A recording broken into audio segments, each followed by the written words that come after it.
Okay, my name is Sean Boisen. I work for Logos Bible Software. Wasn't able to get all my notes showing here, so I'll wing that. But wanted to talk about, not the first one here to actually talk about the Bible as an area of interest for annotation, but you probably already know that it's one of the most important books in human history, certainly the most widely published and distributed book in human history, and therefore an interesting test case for a lot of different kinds of annotation. We've really made a business model around annotation. It's the primary reason that people buy our software is both as a simple ebook reader, but frankly you could use those other readers for that, except for the level of annotation and integration that we provided on our platform. We've been in business since 1992. That's a year before Mosaic, so that sort of tells you how far back we've been doing these things. We have about 40,000 books available in our platform, lots of English commentaries, theological treatises, and other things, but also lots of source language texts, ancient ones, in a variety of exotic languages. Most of our users use a rich desktop client available for Windows or Mac, so we're not sort of out on the web, though we do have browser-based capabilities and mobile apps as well. So obviously the basic functionality that people use is reading and search, but in addition we're able to do lots of other things, and I'll show you what some of those are in terms of aggregation or automated reporting that is driven by our annotation. And so I love the comment earlier this morning about annotation being the glue. In that context, it was about online learning, but for us as well, annotation is the glue, really, that makes our application possible.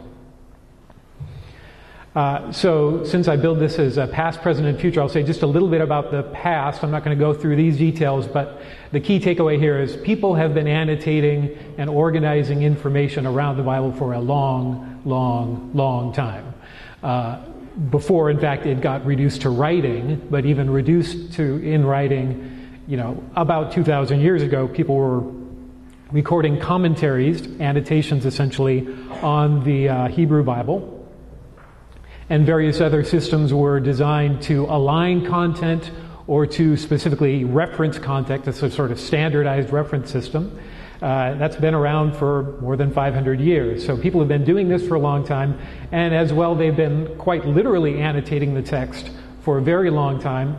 I don't know how well you can see all of that in the back. This is a page from Codex Vaticanus. One of our earliest Bible manuscripts, goes back to about the 3rd century in the Christian era. And you can see blown up here a little marginal note. It's actually later than the original manuscript, but a corrector went through and jotted a little note in the comment there, in case your Greek isn't any better than mine.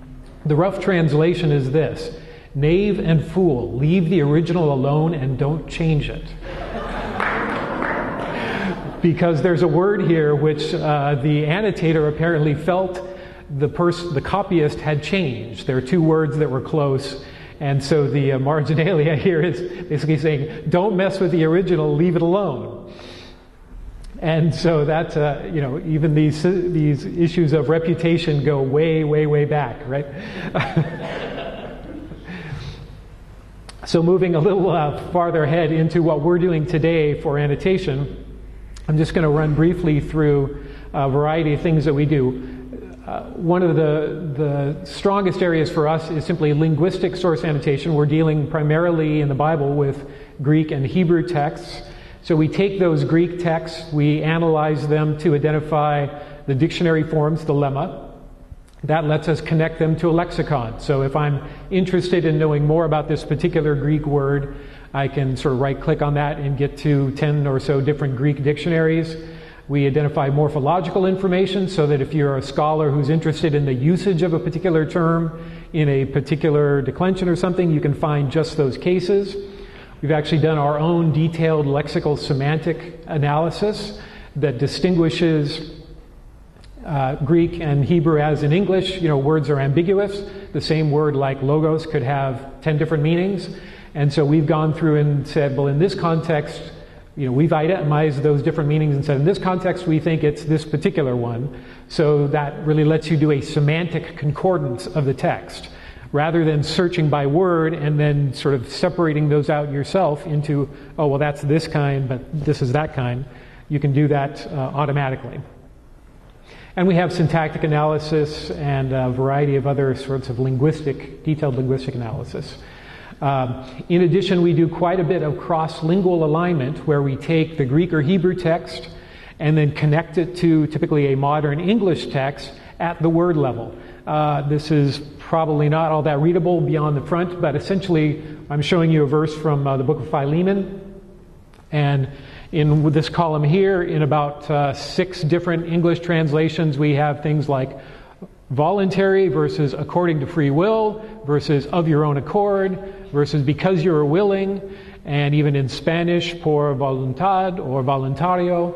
And so because we've paired a Greek text and an English text, and we've done that multiple times, that means, in fact, we can sort of round robin across all of them, line them up in this way, and that includes sort of saying, well, you can see some arrows and dots here that are essentially a word that is supplied in an English translation or a word that has no equivalent in an English translation, because Greek and English are different. So we can connect all these together because we have this kind of detailed annotation at the word level. In addition, we do sort of contextual reference.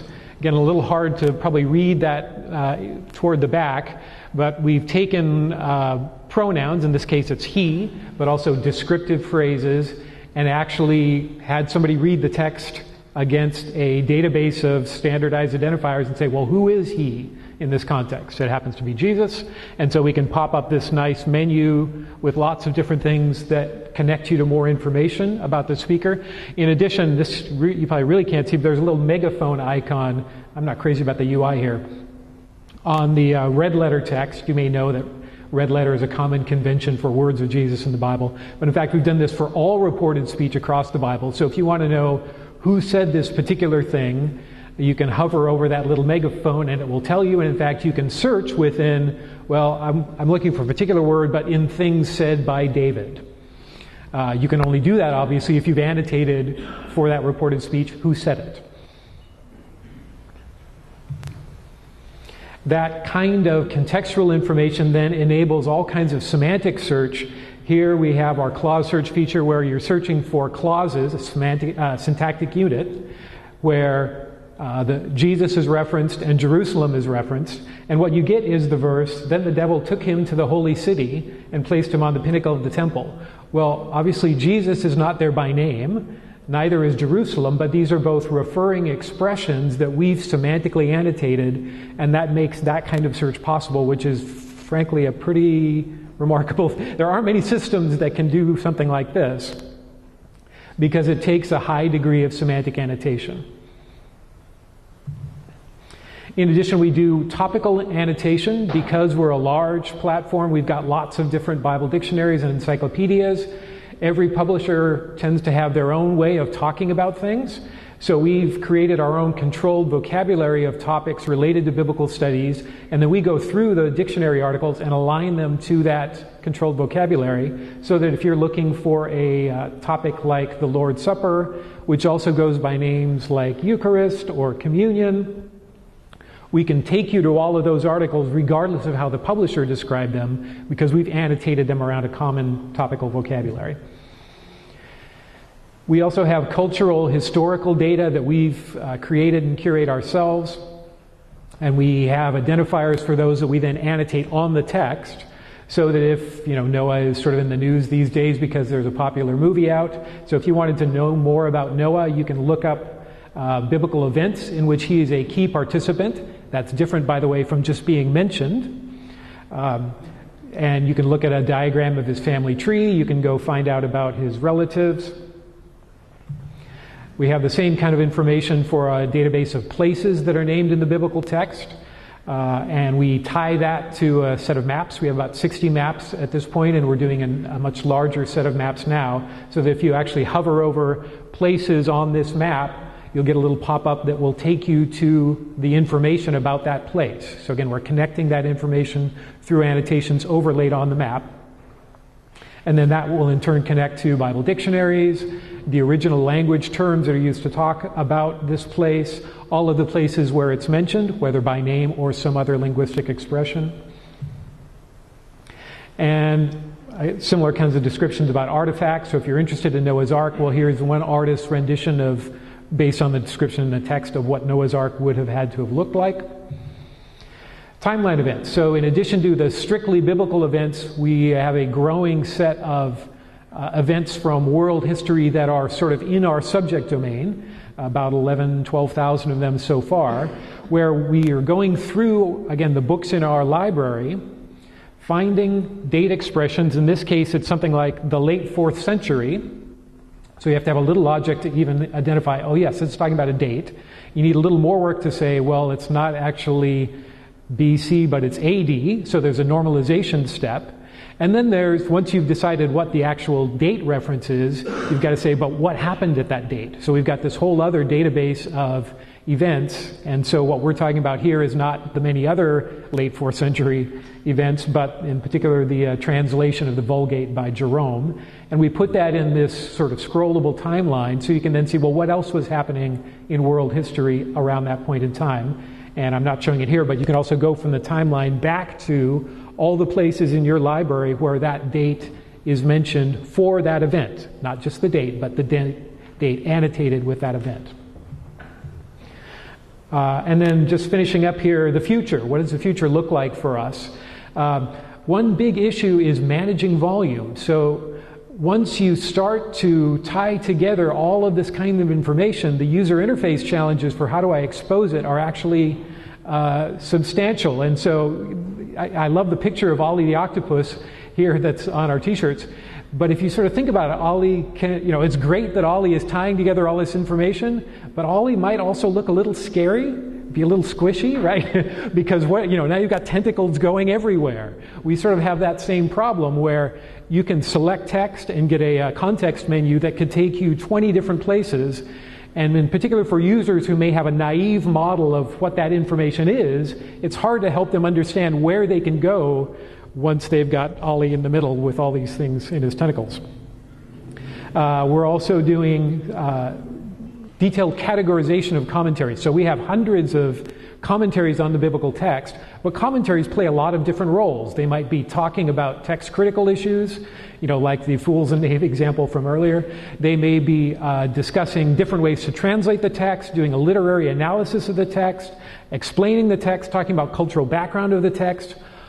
All of that content right now is expressed in prose in a big block that essentially ties to one verse. And where we want to go in the future is, well, I don't want to sort of read that whole thing times 20. I want to go directly to, let's say, the text critical comments on a particular verse. That means we have to annotate. We're looking toward crowdsourcing cultural historical materials like images, starting to do some entity extraction, structuring knowledge into semantic propositions so we can search by knowledge, not simply search for words, because when you've got a library of 1,000 or more books, that becomes difficult. And then just the last thing I'll mention is, because it hasn't come up, I don't think, in this conference, capturing and comparing perspectives.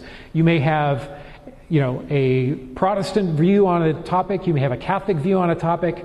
How do you sort that out for users so they can either follow their bias or, even better, be exposed to the fact that, hey, there are other views on this issue. Let me categorize them for you. So with that, I'll close and see if there are any questions.